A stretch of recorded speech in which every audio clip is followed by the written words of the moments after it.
खबर शामिल करते हैं बहावलपुर से। तहसील रिपोर्टर अहमदपुर मलक इकबाल घुल्लू की रिपोर्ट के मुताबिक FIA बहावलपुर की कार्रवाई।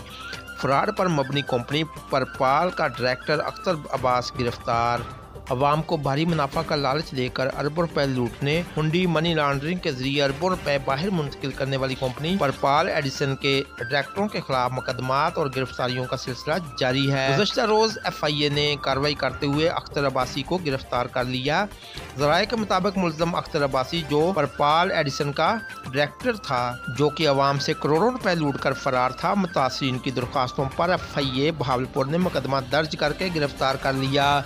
परपाल के सरगना सीनियर डायरेक्टर नादिर अब्बासी पहले ही गिरफ्तार हो चुका है, जबकि दीगर परपाल इंतजामिया के डायरेक्टरों के खिलाफ कार्रवाई और गिरफ्तारियों का सिलसिला जारी है, जबकि मुतअद्दिद परपाली रूपोश हो चुके हैं। FIA बहावलपुर के सब इंस्पेक्टर अब्दुल वकील और उनकी टीम ने कार्रवाई करते हुए डायरेक्टर अख्तर अब्बासी को गिरफ्तार कर लिया। मुतासिरीन परपाल ने मुल्ज़म अख्तर अब्बासी की गिरफ्तारी पर FIA बहावलपुर को खराज तहसीन पेश किया है।